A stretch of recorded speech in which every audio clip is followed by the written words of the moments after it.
We all have different perspectives about life and myths, but majorly our own personal reasons for justifying our actions. A few days back, I came across a statement that read, "Go through your whole face or it will come and haunt you back." This made me question my knowledge on how the current generation should behave and handle matters concerning our sexual lives. Bringing me to the question, does being a whore have a face or age bracket that if you don't go through it, it will come and haunt you back? Well, my name is Milka and welcome to my podcast, Open Your Soul Podcast, where you get your soul filled. Let's begin by what we understand by the term whore. Many of us believe that a whore is a person who sleeps around with countless men, so basically it's a word attached to women. And so that I don't sound cynical, I asked some people around, friends, on what they thought about all this, and just like I had imagined, most of them felt that being a whore is not a stage and that it was a choice, which I totally agree. Many people who say it's a phase use the argument as a validation of their own life, and they use this word as a scapegoat to sugarcoat their action so that it does not look like a bad action.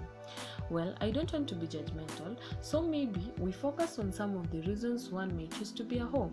And I found out that mostly girls who have been cheated on by their boyfriends or husbands find this as a justification enough to start sleeping around with multiple men so as to revenge and cause pain to a man who, by the way, may not be concerned about them anymore.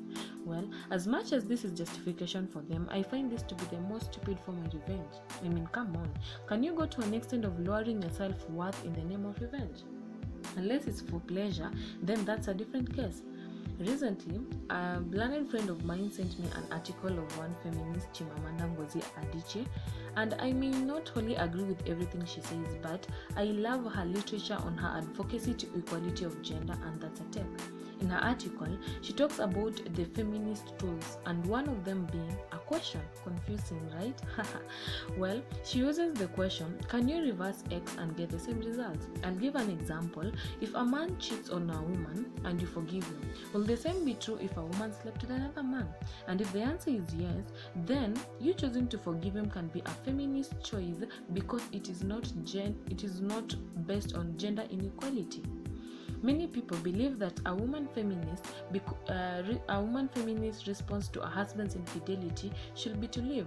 Well, they might be right, but again, I totally agree with Chimamanda Ngozi Adichie that staying can also be a feminist choice depending on the context. So basically, to say being cheated on should not be used as a justification for any social norm such as deciding to be a whore. It is a choice. And one of the most common and upsetting reasons is to fit in or likability. Some become a whore because of the unspoken pressure to change themselves to fit some mold that will please an amorphous entity called people. And honestly, this is the worst mistake you can make, and I believe the first step to beat this is to develop pride within yourself.